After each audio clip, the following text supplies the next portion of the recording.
Hello बच्चों, कैसे हो। आज हम क्लास 8 का चैप्टर 3 चतुर्भुजों को समझना यानी अंडरस्टैंडिंग क्वाड्रिलेटरल्स चैप्टर को करेंगे। सबसे पहले इसमें हम देखेंगे कि वक्र यानी कर्व क्या है। वक्र का अर्थ है जो सीधा नहीं है, यानी टेढ़ी मेढ़ी जो रेखा है या टेढ़ा मेढ़ा जो है उसे हम वक्र कहते हैं। लेकिन गणित की भाषा में एक सीधी रेखा को भी हम वक्र कहते हैं।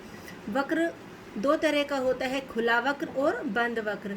ये हमारा ओपन कर्व है, यह कहीं से भी बंद नहीं है, ये भी हमारा ओपन कर्व है।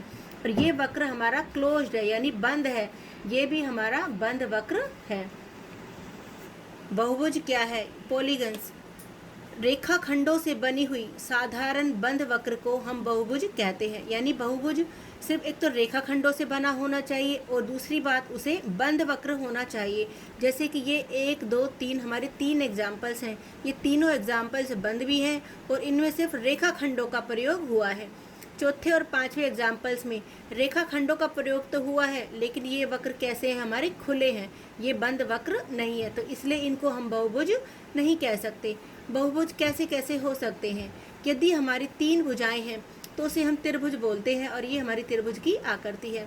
तो बहुभुज के लिए सबसे पहली शर्त यही है कि कम से कम उसमें हमारी 3 भुजाएं होनी चाहिए। 2 भुजाओं से हमारा कोई भी बहुभुज नहीं बनता।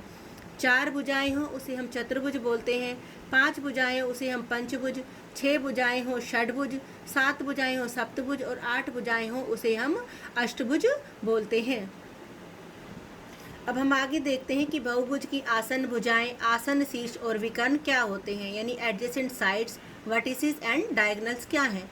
सबसे पहले हम देखेंगे कि आसन भुजाएं एक उभयनिष्ठ अंत बिंदु यानी कॉमन एंड पॉइंट हो, ऐसी 2 भुजाएं हमारी आसन भुजाएं कहलाती हैं। यानी एक ऐसी रेखा जिसमें हमारे कम से कम एक उभयनिष्ठ बिंदु दोनों में जरूर होना चाहिए। आसन शीर्ष क्या होते हैं?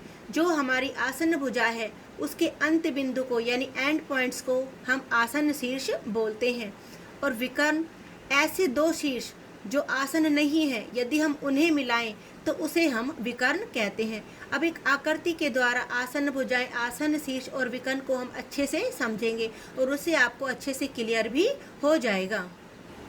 अब यहाँ पर हमने एक चतुर्भुज ली हुई है ABC और D। अब AB और BC ये हमारी 2 रेखाखंड हैं। इसमें से इन दोनों में हमारा क्या कॉमन पॉइंट है? B। तो AB और BC हमारी आसन भुजाएं हैं। इसी तरह से BC और CD इसमें हमारा C कॉमन पॉइंट है। CD और DA में D हमारा है और DA और AB में हमारा A है। तो ये हमारी आसन भुजाएं हैं। क्या AB और CD हमारी आसन भुजाएं हैं? नहीं, क्योंकि AB और CD में कोई भी बिंदु हमारा कॉमन नहीं है, यानी कोई भी अंत बिंदु हमारा नहीं है जो कॉमन हो। इसी तरह से आसन शीर्ष AB हमारी आसन भुजा थी, तो इसके एंड पॉइंट्स हमारे क्या है? A और B। BC क्या है? B और C। CD में क्या है? C और D। और DA में क्या है? D और A।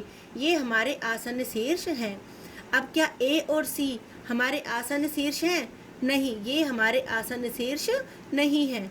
तो जो हमारे आसन शीर्ष नहीं है, यदि हम उनको मिलाएं तो हमें क्या प्राप्त होता है? तो हमें विकर्ण प्राप्त होता है। यदि मैंने AC को मिला दिया और BD को मिला दिया तो वो हमारे विकर्ण बन जाते हैं। यानी इस चतुर्भुज के AC और BD हमारे 2 क्या कहलाते हैं? विकर्ण कहलाते हैं। तो आसन शीर्ष हमें समझ में आ ही गया होगा कि जो भुजाओं के हमारी आसन शीर्ष आसन भुजाएं हैं उसके जो अंत बिंदु है उसे हम आसन शीर्ष कहते हैं।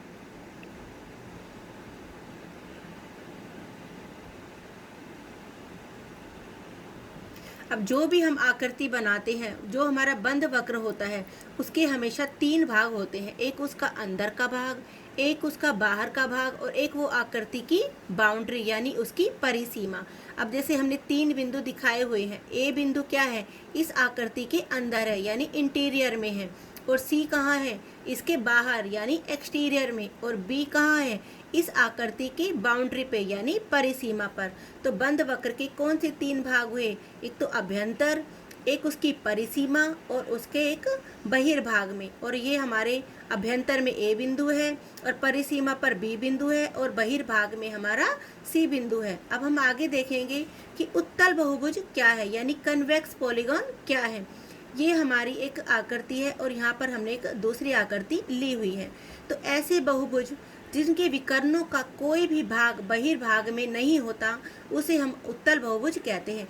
यानी मैं अगर इसके विकर्ण बनाऊं तो इसके विकर्ण कहाँ होंगे? इस आकृति के अंदर। अगर ऐसे ही इसका भी मैं कोई विकर्ण लूं तो वो विकर्ण कहाँ होगा? इस आकृति के अंदर। तो ऐसे बहुभुज को हम कौन सा बहुभुज बोलते हैं? उत्तल बहुभुज। यदि अगर हम उसके विकर्ण खींचें तो वो आकृति के अंदर होने चाहिए।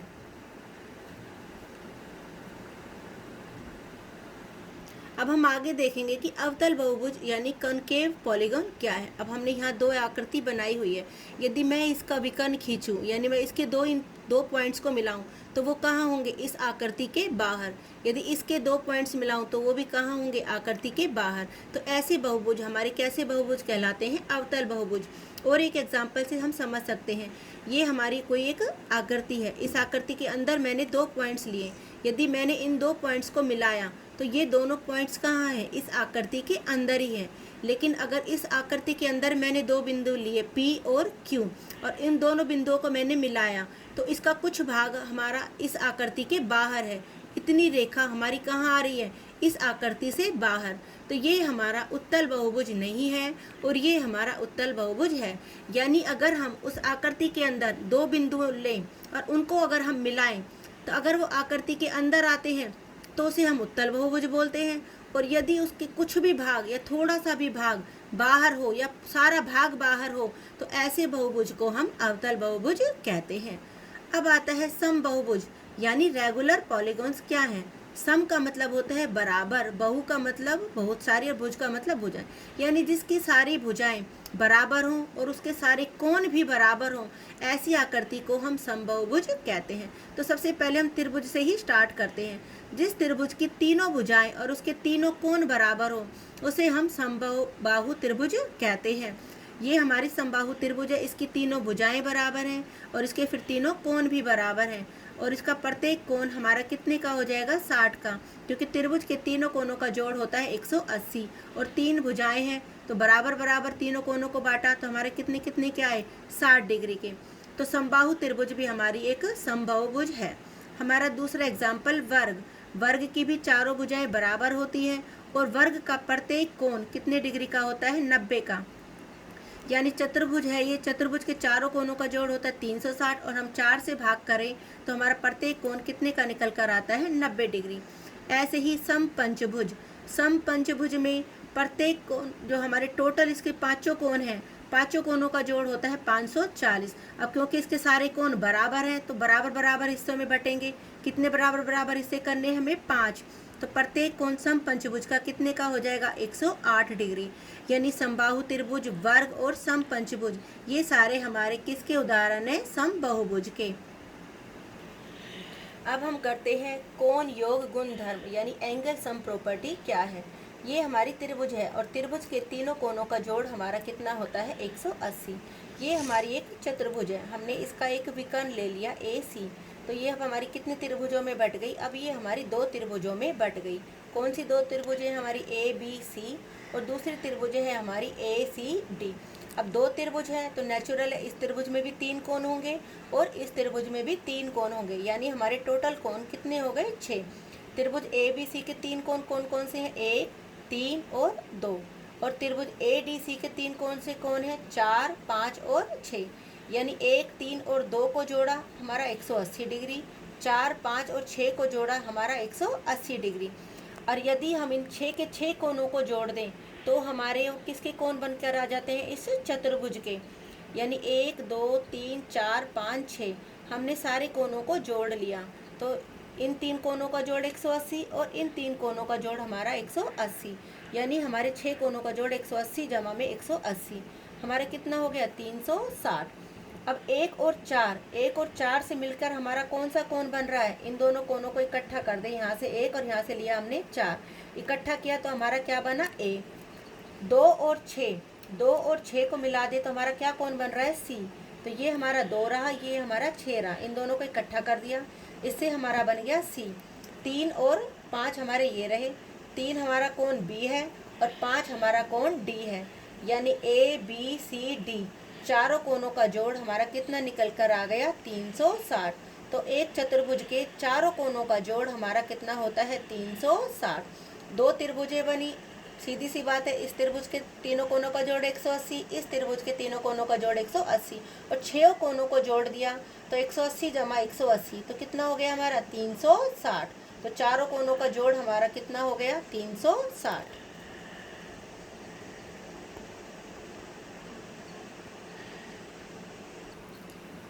अब ये हमने लिए है एक पंचभुज, 1 2 3 4 और 5, 5 भुजाएं हैं।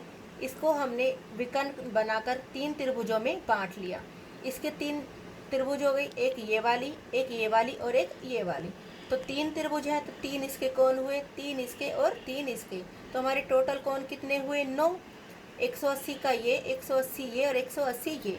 तो तीनों त्रिभुजों का कोण का जोड़ कितना हो गया हमारा 540। तो एक पंचभुज में पांचों कोनों का जोड़ हमारा कितना होता है 540। तो हम किसी भी बहुभुज के हम ये निकाल सकते हैं सारे कोनों का जोड़ कितना होगा। अगर मान लो हमारी भुजाओं का 3 भुजाएं हमारी, तो 3 में से 2 घटाया 1, 180 गुना में 1, तो त्रिभुज के तीनों कोनों का जोड़ होता है 180। चतुर्भुज में कितनी भुजाएं होती है हमारी 4, n है हमारी भुजाएं, तो 4 में से 2 घटाया 2 और 180 की 2 से गुना करी 360। तो चतुर्भुज की चारों कोनों का जोड़ होता है हमारा 360। पंचभुज में कितनी भुजाएं होती है हमारी 5, 5 घटा में 2 कितना हुआ 3 और 180 की 3 से गुना करी तो हमारा कितना निकल के आया 540। ऐसे ही हम षटभुज में निकाल सकते हैं। षटभुज में कितनी भुजाएं होती हैं 6, 6 में से 2 घटाया 4 और 180 की 4 से गुना करी 720। यानी षटभुज में 6 कोनों का जोड़ हमारा कितना निकल के आएगा 720। इससे ये हमारा फॉर्मूला बनकर आ गया। अगर यही पंचभुज अगर हमारी सम पंचभुज है यानी समबाहुभुज है तो इसका प्रत्येक कोण क्या होगा, फिर बराबर बराबर होगा। अब हमें ये पता है कि एक पंचभुज के पांचों कोनों का जोड़ 540 होता है, तो यदि हम उसका प्रत्येक कोण निकालें क्योंकि वो तो बराबर बराबर है तो हम इसकी 5 से भाग करेंगे। 5 से भाग करी तो प्रत्येक कोण हमारा 540 की 5 से भाग करके कितने का निकल के आ गया 180। तो इस तरह से अगर हमें किसी भी समबाहुभुज का प्रत्येक कोण निकालना हो तो कैसे निकालेंगे, जितनी उसकी भुजाएं हैं उतने से हम क्या कर देंगे भाग कर देंगे। जैसे कि चतुर्भुज है, चतुर्भुज में अगर हमने वर्ग लिया उसकी भुजाएं कितनी होगी 4, 4 में से 2 गया 2, 180 की 2 से गुना की 360, यानी चतुर्भुज के चारों कोनों का जोड़ हो गया 360। अगर वो समबाहुभुज है तो कितने से भाग करेंगे 4 से, 360 की 4 से भाग करी कितना आया 90। यानी चतुर्भुज अगर वो समबाहुभुज है यानी वर्ग है तो उसका प्रत्येक कोण हमारा कितने डिग्री का हो जाएगा 90 डिग्री का। इसके बाद हम 3.1 चैप्टर को लेकर आएंगे। इससे आपको 3.1 प्रश्नावली करने में आसानी हो जाएगी यदि आप इन सभी बातों को अच्छे से समझ लेते हो। धन्यवाद।